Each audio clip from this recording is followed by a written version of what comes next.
artificial, e aí depois como é que ela vem sendo aplicada em áreas distintas.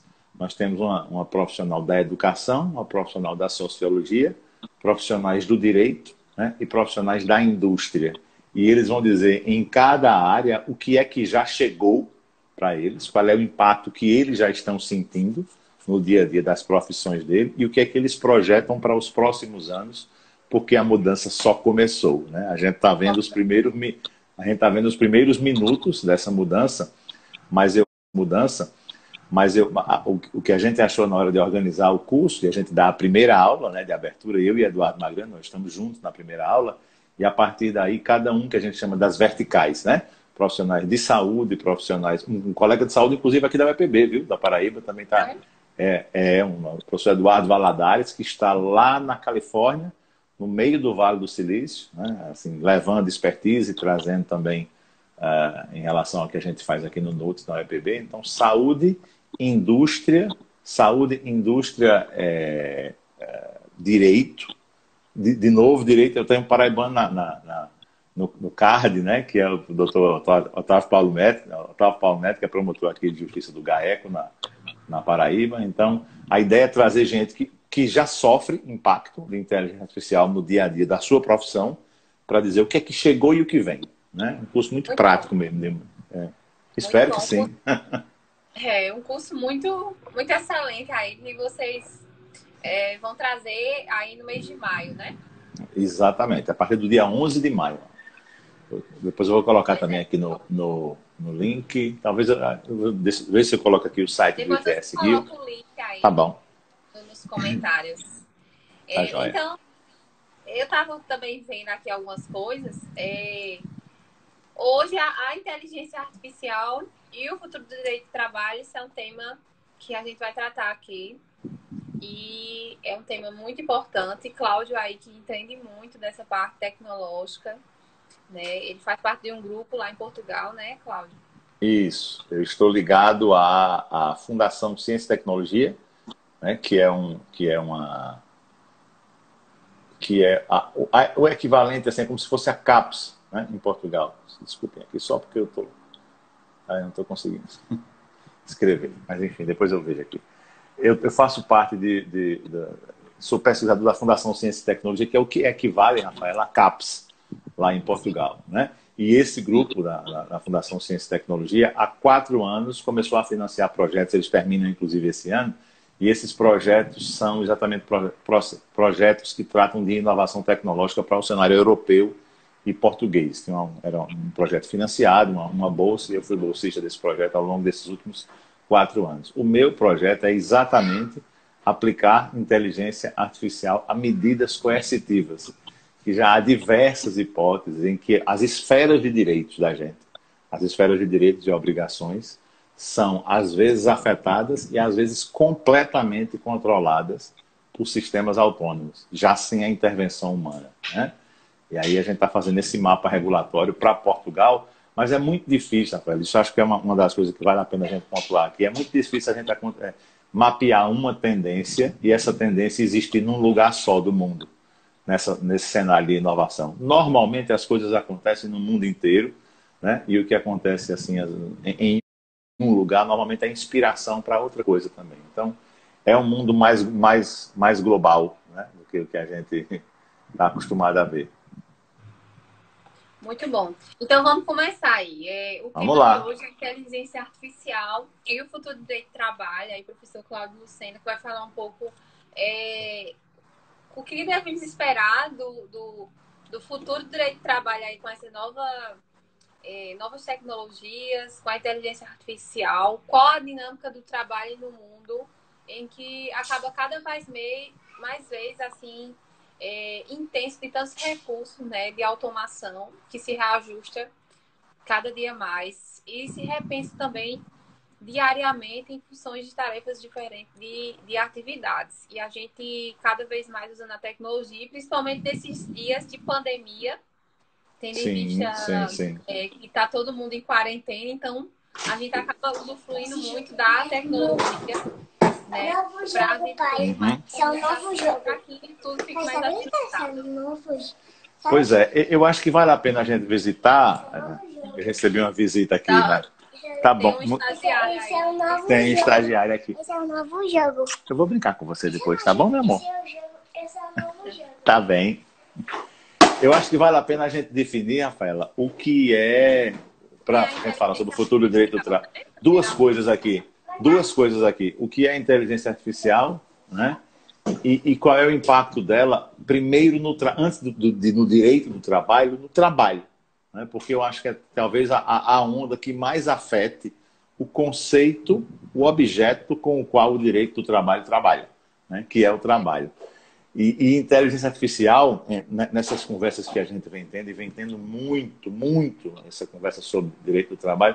Pois é, Jonab. Jonab sabe aí o que é essas visitas em casa aí dos estagiários que estão trabalhando com a gente. Mas a gente tem se virado, tem se virado. E eles têm, o meu tem reagido muito bem. É um momento que é muito delicado, a gente não tem de quem reclamar, não. A inteligência artificial eu tenho definido assim negativamente, sabe, Rafaela? Porque, no seguinte sentido, em vez de dizer o que é, eu costumo esclarecer com os colegas o que não é inteligência artificial. Por quê? Porque quando a gente. O termo inteligência artificial, a semântica, dá a ideia naturalmente de alguma coisa que vem substituir o homem. Porque inteligência talvez seja a única prerrogativa humana. Inteligência no grau que a gente usa como ser humano, talvez seja a coisa que a gente ainda acha que tem exclusividade sobre ela na face da Terra. Né? O ser humano ainda acha que tem exclusividade sobre a inteligência nessa intensidade que a gente usa na face da Terra.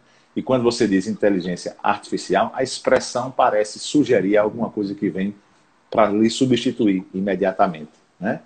E aí se estabelecem alguns debates sobre substituição do homem, sobre a substituição particularmente sobre a substituição de consciência humana, que não são precisos. Esses debates não são precisos. Nós não estamos nem perto de tem até um momento científico para designar, Rafaela, essa circunstância no mundo. A circunstância em que uma inteligência artificial supere o homem, né, em termos de poder, de intensidade genérica, que é um momento chamado singularidade. Nós não estamos em nada sugere no mundo que nós estamos em nenhum momento perto da singularidade. Significa perto de um momento em que uma máquina supera um ser humano para tudo. Por quê? Porque todas as formas de utilizar sistemas autônomos que nós temos hoje são especialistas. A gente tem bons sistemas de inteligência artificial que conseguem fazer diagnósticos médicos. Bons sistemas de inteligência artificial que conseguem fazer, por exemplo, no nosso cenário aqui, revisão contratual. Bons sistemas de inteligência artificial a caminho de serem bastante bem desenvolvidos para dirigir carro em rua em um determinado ambiente. A gente não tem uma inteligência artificial que faça tudo. Então, a substituição humana no curto e médio prazo está fora de cogitação. Então, inteligência artificial, para começar, não é isso. Né? A gente, quando fala de inteligência artificial, a gente fala das pequenas coisas do dia a dia, das tarefas microscópicas. Né? Então, hoje, por exemplo, já tem sistemas aqui.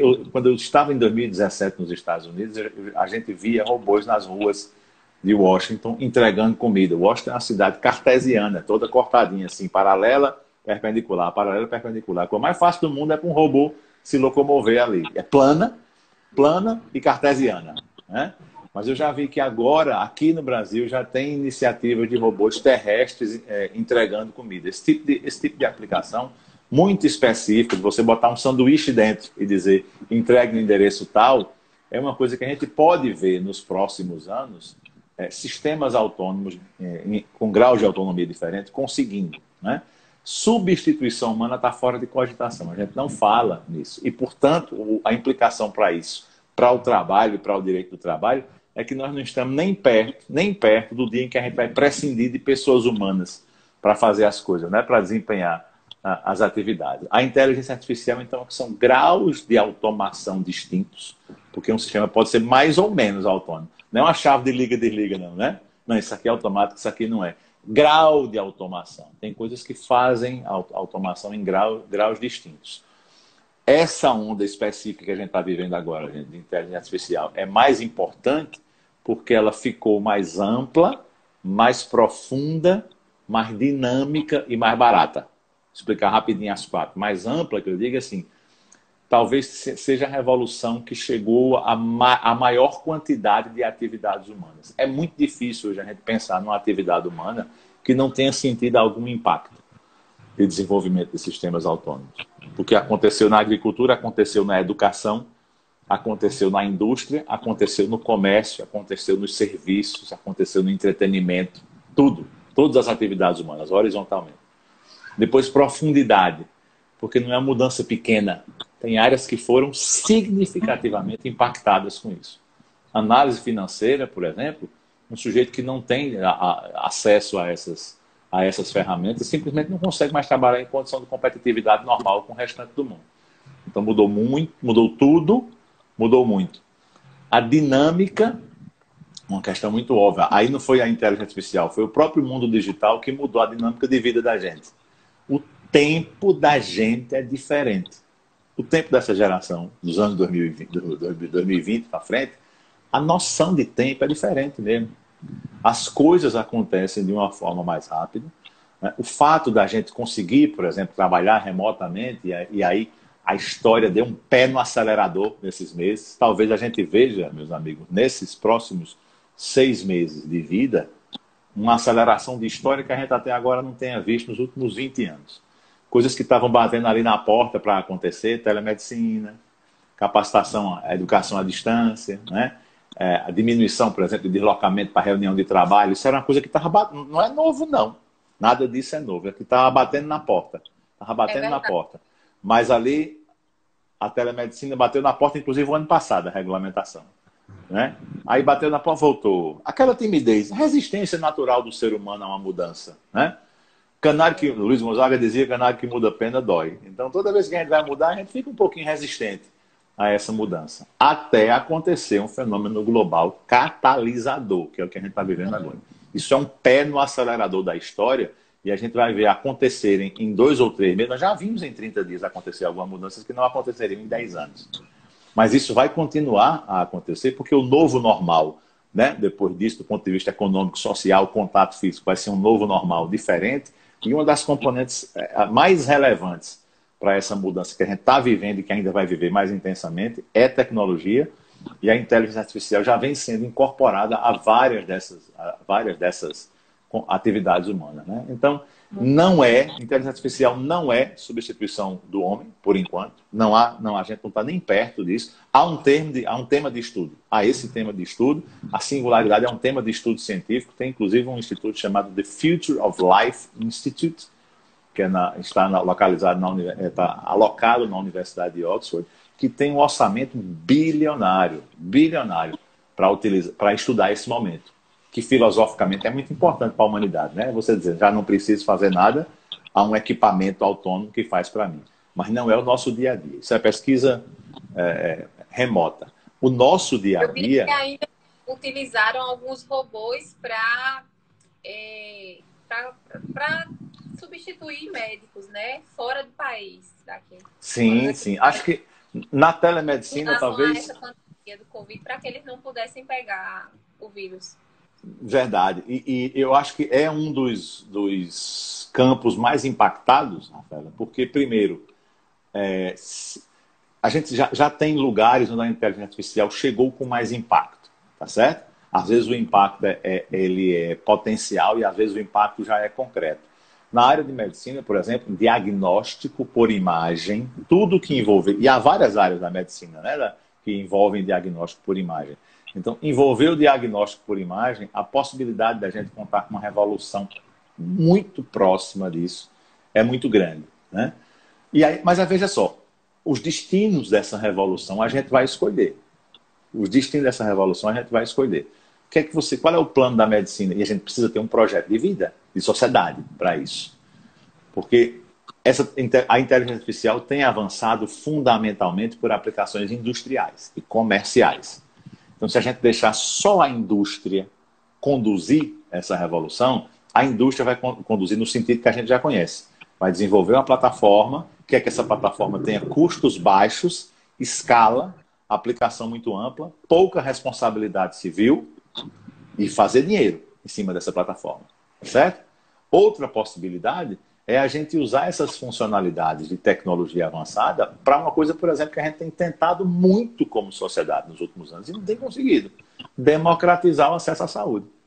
E aí, Rafael, a gente pode fazer com que, vamos levar em consideração aqui na Paraíba, a gente pode fazer com que a cidade de Juazeirinho, ali no meio do Cariri, entrada no sertão, possa ter atendimento de saúde, em alguns aspectos, comparável ao melhor atendimento de saúde que você tem na capital, em João Pessoa. Que benefício tem isso? Que benefício? Que é o tamanho de benefício que isso tem na humanidade? Porque a gente tem tentado dividir oportunidades, né, e dividir acesso a serviços públicos básicos de qualidade com boa vontade. Tem com boa vontade mesmo, há centenas de anos a gente tenta. De repente, essa ferramenta abre para a gente a possibilidade da gente efetivamente fazer essa redistribuição mais justa de serviços públicos, né? Mas aí é uma questão de opção. A tecnologia vem e se incorpora às atividades. Se ninguém botar a mão em nada, ela vai seguir o caminho comercial simples dela, né? Cabe a gente, talvez, fazer essa intervenção mais incisiva para que essa tecnologia, em todas as áreas, comece a ser usada para as finalidades, né, que a gente, coletivamente, decida e aloque. Bom.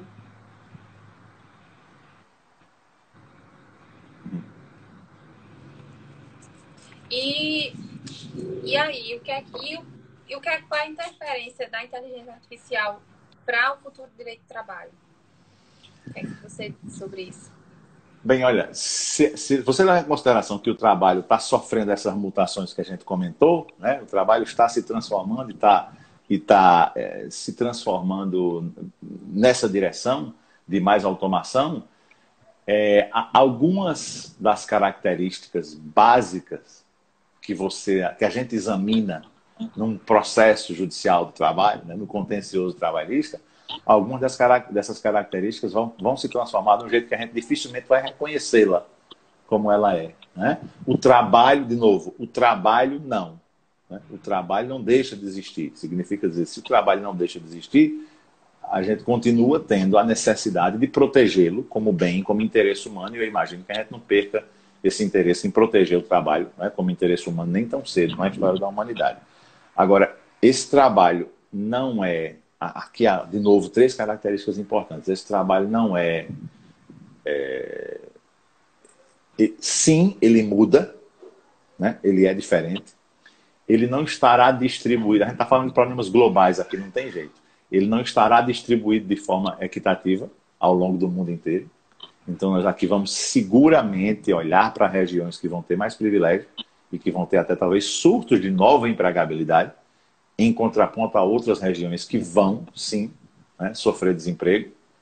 E a gente também vai precisar, Rafaela, imediatamente, o mais rápido possível, todas as recomendações dos organismos internacionais que estudam o impacto da inteligência artificial no trabalho têm recomendado isso.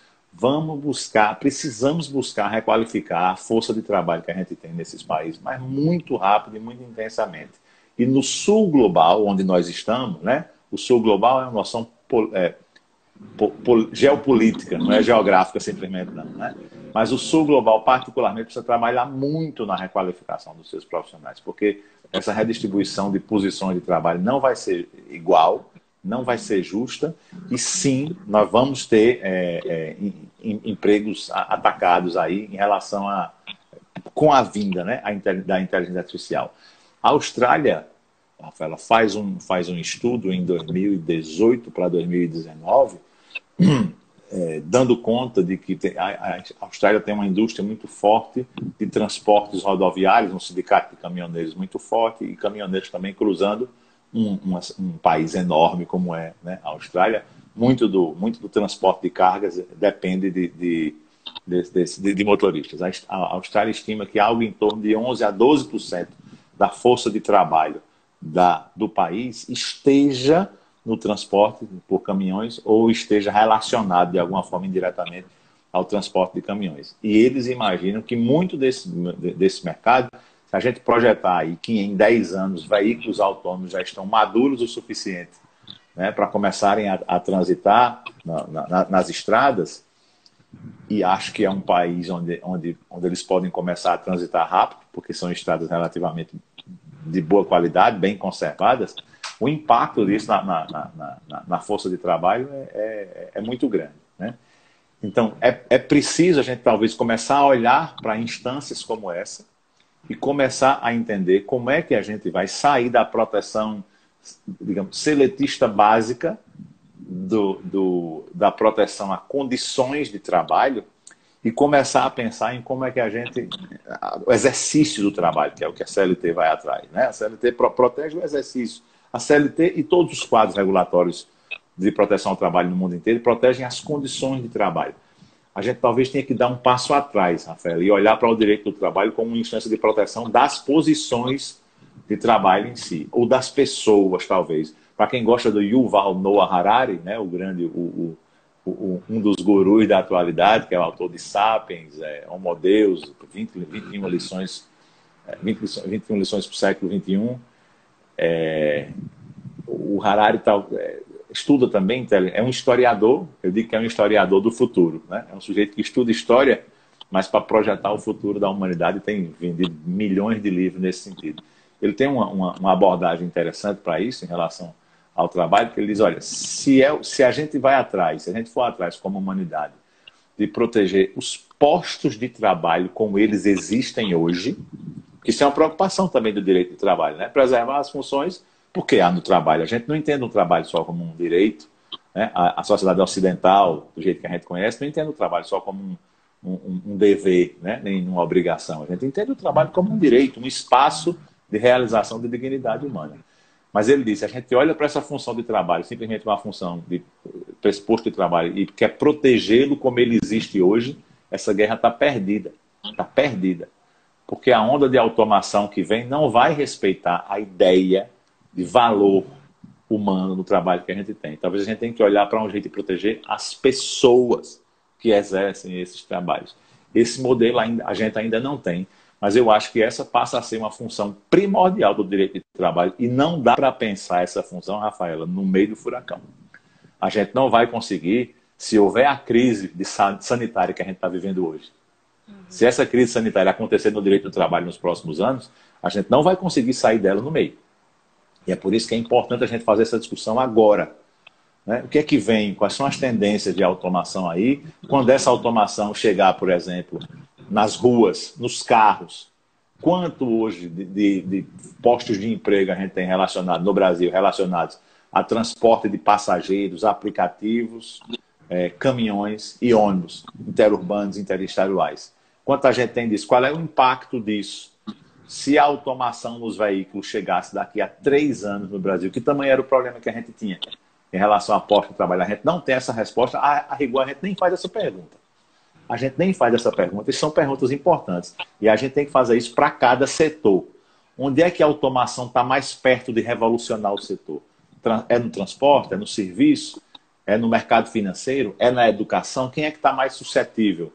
O Fórum Econômico Mundial tem avaliações anuais disso. O Fórum Econômico Mundial lança relatórios anuais avaliando quais são os setores que estão mais próximos de sofrer um impacto maior, né, de tecnologia. E a gente precisa utilizar essas informações e mais as que a gente colha aqui no Brasil para planejar e antever como é que a gente vai fazer transição para esses trabalhadores. Que se a gente não fizer nada, Rafael, isso aqui é um desastre. Se a gente não fizer nada, nós podemos estar falando aqui no Brasil do mesmo nível de desemprego que nós estamos vendo agora, tá certo? Nós estamos vendo agora um nível de desemprego que pode chegar aí, nas previsões mais pessimistas, a 40 milhões de brasileiros. Isso é uma tragédia humana que a gente nunca viveu, mas é temporária. Concorda? Aqui, ao longo de alguns meses, a gente vai recuperar parte dessas funções. Não vai recuperar todas, porque parte do que aconteceu agora, Rafaela, mostrou às pessoas que talvez as suas estruturas possam ser mais flexíveis. E você possa usar algumas ferramentas tecnológicas para substituir algumas pessoas. Mas parte desses 40 milhões, no caso, né, mais pessimista, parte desses 40 milhões que vão perder suas funções, seus empregos agora, podem se recuperar porque a gente está vivendo um solavanco econômico que volta à normalidade. Quando a automação se incorporar nas atividades, não é assim, não. Ela redesenha e redesenha para sempre.